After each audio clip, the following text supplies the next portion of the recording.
Listen. Okay. Yo. First up was the thief with the worst reputation, dictator with the third world nation. He looked the devil in the eyes, he spoke in an oh so serious tone. Dear Mr. Devil, I am the greatest thief that ever has been on earth. Please tell me who else more than me personifies your work. I came to power in a military coup. I murdered the elected president. He wanted to use the resources of our country for our people's benefit. I proved the masters in the West I could kill my own people as well as the best. So I took over the so-called independent country when the foreigners left. Sent squads of death for those who would suggest in power should be the ones they elect. Erected a statue of the great man that raped our mothers, stole our lands. That's how little self-respect I have. Don't fight slavery, it makes me glad. Account in Switzerland, Rolls Royce, murder or rape cause I want new toys. Don't want a portion, a whole fortune. With that profit was a little bit of torture. Even outlawed my indigenous culture and language and history, and taught our people to only worship colonizers. And of course, me.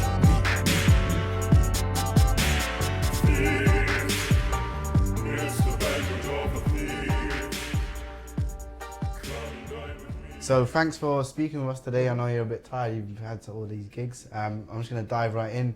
My first question is just really simple. What have you been up to since we last spoke? It was about 18 months ago, so just... Made a new album, The Thieves Banquet. Yeah. Now we're here touring that. Did a Hip Hop Shakespeare tour a month ago. Those have been the sort of three main things. Yeah. Because you also, you spoke on BBC Three, you've also done 2 TED Talks. Yeah. So you've been busy, man. Yeah, been busy, grafting away. And how do you kind of reflect if you do a tour on kind of the Roll With Us days and those early years and Akala now? They were where they were. I was that person at that time. So I don't disrespect that. That was where it was. That was the environment I was in. That was the energy I was around. That's how I felt. But it's fake of me to, now that I've travelled the world many times over, now that I've been exposed to the things that I've been exposed to try and be that angry young 19-year-old, it's fake. So I don't try and be that person. That doesn't mean he's not in there somewhere, because he is, but he's a different person. Yes. Mr. Devil, allow me to speak for the religious leaders that leech in the world of creeps. I'm initiated, I take people's faith and I dissipated with false promises. All the oratory, don't need a gun, it's daylight robbery. Here, Mr. Devil, I thought you would like it. I use the faith in God to keep them blinded, put on a nice voice, read them a book, and they believe that I'm not a crook. I tell them, go overpay them in the next, they give me the life-saving sarcomite jets. All the reports about child sex, none of us have ever gone jail yet. The system of stealing, so appealing, convinces the victims that life has meaning. One that's boast about conquest, but needed my blessings to get it done. And all of the dictators use my books, therefore, they're just my son. Can you tell us a bit more about that and what that's you were thinking That's of? about religious leaders that have no real respect for spirituality and really use religion as a vehicle to con people, to extract profit from people. By literally, like I said, buy jets and have all kinds of wealth that they extract from their congregation in the same way that governments do by tax, in the same way that any corrupt political elites do. They use religion instead of... So what's the message that you're trying to get across there? I mean, how useful do you think religion is? Well, it depends how you use it. There's people that have used religion as a revolutionary force. Marcus Garvey, Malcolm X, etc. There are people that... But that hasn't been the predominant use of religion in my view. Religion has been more often than not used in a negative way than a positive way. That doesn't mean religion itself is necessarily negative. It's about how humans use these things. And what does it mean to you personally and particularly? Is it something that you... I believe in spirituality. I believe there is definitely a higher force of sorts. But what that is, can I quantify it? Is it a man? Couldn't tell you. Okay.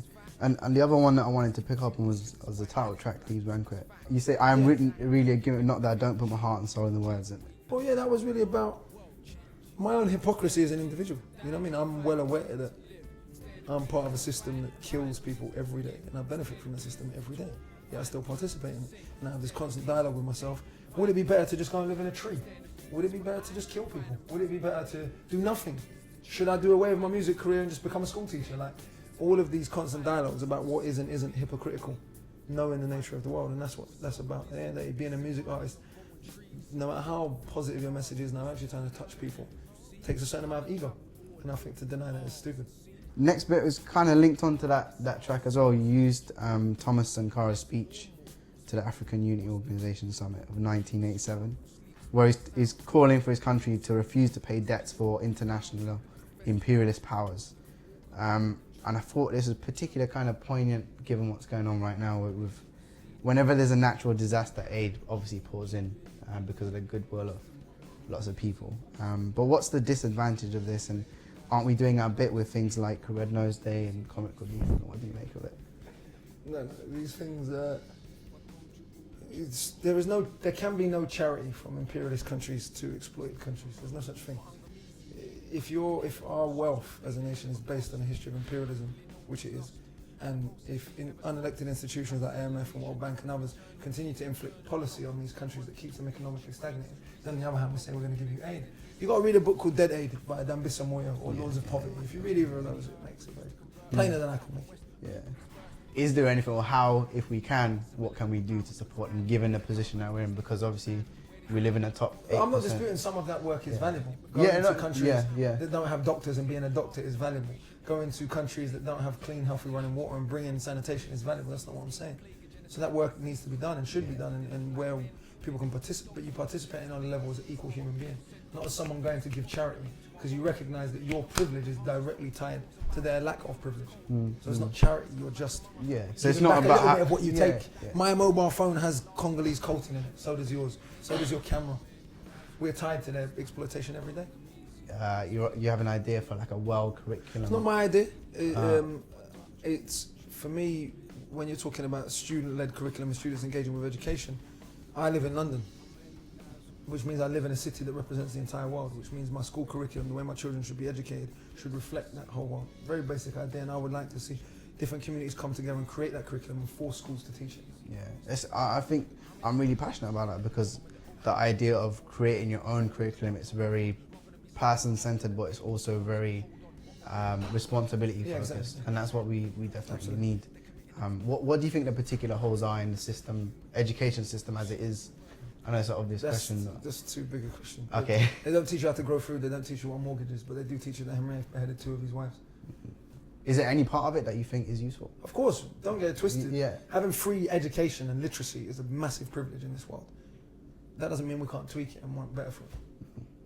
And then the final question is your predictions for the English Premier League. And I think if Arsenal buy a top-class centre-forward, obviously I'm an Arsenal fan, so I'm biased, if we buy a top-class centre-forward, we can win it.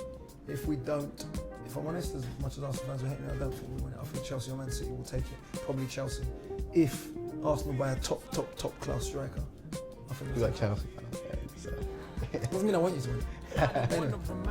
Thank you, brother. Cheers, man. Appreciate your time. Thank you. Be honest and tell you that I'm an old soul, so some Nina Simone's gonna put me in the zone better than Porker Patron. Cristal or pistols is oh so tedious. Wanna hear some tunes like Strange Fruit with meaning, and I wanna hear the wolf howling and the water's muddy. I wanted to dance, wanted to make me cry, but also funny. I'm feeling in the city blues. Marvin's the town crier. Some soul to soul, some Aswad with dub fire. Some Gregory Isaacs, a little touch of Dennis Brown. I love the soul, but nothing moves me like that reggae sound. Jamaican